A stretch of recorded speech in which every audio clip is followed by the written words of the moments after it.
Hello everyone. අද එන්න මාත් එක්ක බර්ත්ඩේ කේක් එකක් හදන්න. මම මේක කේක් එක හදන විදිහ සම්පූර්ණයෙන්ම වීඩියෝ කරේ නැහැ. මොකද දැන් ගොඩක් අය ඒ කියන්නේ ඔයාලා හැමෝම දන්නවා කේක් එකක් හදන්නේ කොහොමද කියලා. මම හදාගත්තේ බටර් කේක් කිලෝ එකක්. ඒ වගේම මේ කේක් එක හදලා දෙන්න කියලා රික්වෙස්ට් එක ආවේ අපේ පුංචිගෙන්. පුංචි මේක හැදුවේ පුංචිගේ බාප්පට, ඒ කියන්නේ පුංචිගේ හස්බන්ඩ්ට. පුංචි මට කිව්වේ බර්ත්ඩේ එකට කලින් දවසේ හරි ඊට කලින් දවසේ හරි කියන්නේ මට ගොඩක් ටයිම් එක තිබුණේ නැහැ. ඒ වගේම අපිට හිතා ගන්න බැරි වුණා මොකද්ද හදන ඩිසයින් එක කියලා. සාමාන්‍යයෙන් ඉතින් හස්බන්ඩ්ලා ගොඩක් කැමතිනේ බොන්න. ඒ නිසා මම කිව්වා අපි චුට්ටක් බෝතලයක් දාලා එහෙම කේක් එකක් හදමු කියලා. පුංචිට හිතේ තිබ්බේ ෂර්ට් එකක් වගේ තීම් එකකට කේක් එක හදන්න.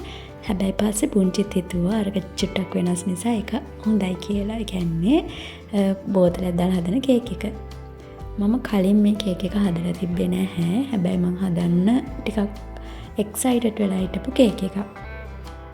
මම මේ කේක් එක හදාගත්තේ එක දවසින් අයිසින් කරේ බේක් කරගත්තේ. උදේ වරුවේ කේක් එක බේක් කරලා ඒක නිවෙන්න තියලා ඉවරලා හවස තමයි අයිසින් කරගත්තේ. ඒ වගේම මම මේක බේක් කරගන්නකොට ග්‍රෑම් 500 කේක් දෙකක් විදිහට තමයි බේක් කරගත්තේ.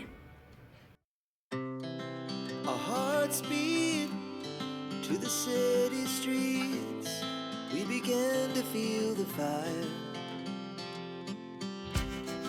We rise like tall buildings as the chemicals they take us higher.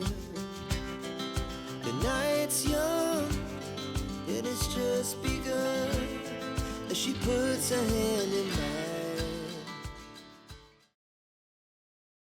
දැන් අපි අපේ කේක් ටික බේක් කරගෙන ඉවරයි. දැන් තියෙන අයිසින් කරගන්න. ඉස්සෙල්ලාම අපි බෝඩ් එකට තියලා කේක් ටික අලව ගන්න ඕනේ. ඊට පස්සේ ඔන්න එක කේක් කොටසක් තියලා ඉවර වෙලා එක ලේකක් තියලා ඉවර වෙලා ඒක අපි සෑන්ඩ්විච් කරගන්නවා අයිසින් වලින්.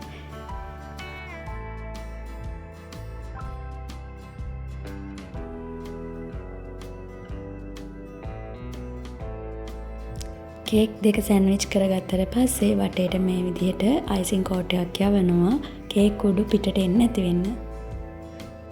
මම මේක නෝමල් අයිසින් එකෙන්මයි කවර් කරගත්තේ. ඒ කියන්නේ පිටට එන්නේ නැති වෙන්න කේක් උඩු පිටට එන්නේ නැති වෙන්න කවර් කරගත්තේ නෝමල් අයිසින් එකෙන්මයි. හැබැයි සමහර වෙලාවට සමහර මේකට සොෆ්ට් බටර් අයිසින් පාවිච්චි කරනවා. ඒ කියන්නේ අයිසින් සුගර් අඩුයි. ඊළඟට දැන් මම හොඳට අන්තිම ලේක අවුටර් ලේක අයිසින් කරගන්න ගමන් තමයි මේ ඉන්නේ. මං කිව්වනවාලට මේක මම එක දවසින් තමයි බේක් කරලා අයිසින් කරේ. හැබැයි චොක්ලට් වලින් අපි මේකට ඩ්‍රිප් එකක් දැම්මා. ඒක සහ ඩෙකොරේෂන් වැඩ කටයුතු කරේ ඊළඟ දවසේ. මොකද ඒකට බඩුව මන් ළඟ තිබුණේ නැති නිසා වෙනම ගිහිල්ලා ගේන්න වුණා. ඒක ගෙනාවෙත් මන් නෙමෙයි පුංචි. මොකද මං කම්මැලි නිසා.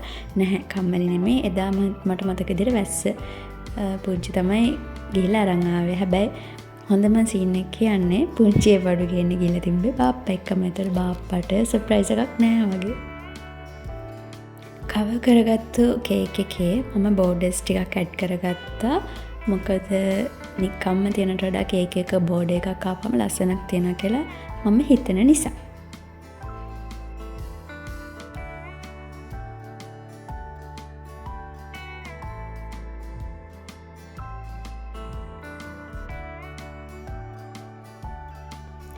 ඊළඟට දැන් අපි යන්නේ චොක්ලට් ඩ්‍රිප් එක හදාගන්න. ඩ්‍රිප් එක කියන්නේ අර චොක්ලට් එකට උඩට දාපුවම අර ලස්සනට ඩ්‍රිප් එකක් වගේ වැටෙන්නේ.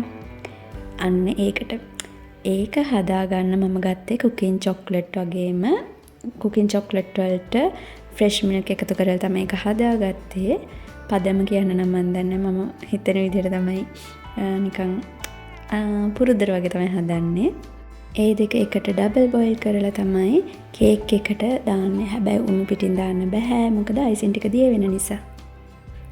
දැන් චුට්ටක් කූල් වෙන්න ඇරලා තමයි අපි මේ විදිහට කේක් එක උඩට දාගන්නේ. ඉස්සෙල්ලාම රෙකෝඩ් කර කර ඉන්න ගමන් හතකින් කොලයක් ආවා. ඒක ගණන් ගන්න එපා. චූටි මිස්ටේක් එකක්. දැන් අපි නවත්තපු තැනින් කතාව පටන් ගමුකෝ. මේ විදිහට මම චොක්ලට් එක ඇඩ් කරලා ඉවරලා චුට්ටක් ලස්සන්ට උඩින් මට්ටම් කරගත්තා. ඊළඟට මම මේ කියන්නේ මේ හදන ඩ්‍රිප් එක. මෙන්න මේකට තමයි මම ඩ්‍රිප් එක කිව්වේ අර චුට්ටක් බැක්කිරිලා වගේ ලස්සනට තියෙන්නේ. අන්න ඒකට තමයි චොක්ලට් ඩ්‍රිප් එක කියලා මම කිව්වේ. මේක දාගන්නකොට සමහර වෙලාවට දියර ගතිය වැඩි වුණොත් එහෙම පල්හැටම බැක්කිරිලා යනවා. ගාන්ට තිබ්බොත් තමයි ලස්සනට ඒක තියෙන්නේ. මම කියවනේ පුංචි මම ඩිසයිඩ් කරා කියලා මේක බෝතල් ආකෘතියට හදන්න මෙහෙම අපි ගත්ත බෝතල. මේ වගේ චූටි බෝතල් තියෙන. ඒකට නම් ඇත්තම විස්කි දාලා තියෙන්නේ. මේකට අපි විස්කි වෙනුවට කහට ටිකක් දාලා තමයි ඒකේ අපියරන්ස් එක ගත්තේ. මොකද විස්කි බ්‍රෑන්ඩි වගේ ඒ වගේ දේවල් අපේ ගෙදර නැහැ. මොකද අපි අම්මත් දෙපයි. ඒ නිසා ඒ වගේ දේවල් අපේ ගෙදර නැහැ. හදිස්සියට ඉතින් කහට ටිකක් දාලා තමයි පුරවලා ගත්තේ. ඊළඟට අපි මේක සෙට් කරන්න ඕනේ කේක් එකට. මම කලින් සෙට් කරලා තිබ්බේ නැහැ. ෆොටෝ එකේ තිබ්බ බෝතල් දෙකක් නැති නිසා මම එක බෝතලයක් ගත්තේ. ඒකත් ඊට පස්සේ මම අර ලොලිපොප් වල තියෙන අර ටූත් පික් එකක් වගේ තියෙන දිගට අන්න ඒකෙන් තමයි ස්ටික් එකෙන් තමයි සෙට් කරගත්තේ. ඊට පස්සේ කාලෝ බිස්කට් එකෙන් තමයි ඩෙකරේෂන් ටික කරේ. තව චොක්ලට් චූටි කෑලි ඇඩ් කරගත්තා. ඒ වගේ මාලා දැක්කන මම බෝතලයට පස්සේ පොඩි හැපි බර්ත්ඩේ ටොප් එකකුත් ඇඩ් කරා. Our hearts beat to the city streets. We began to feel the fire. We rise like tall buildings as the chemicals they take us higher.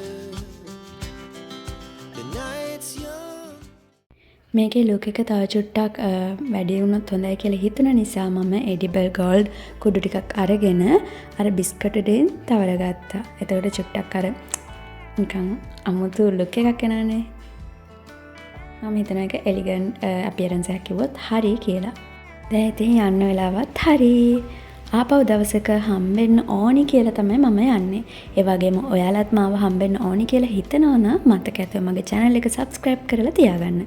ආපහු දවසක ඉක්මනින්ම ඔයගලන්ට අලුත් වීඩියෝ එකක් අරන් එන්න.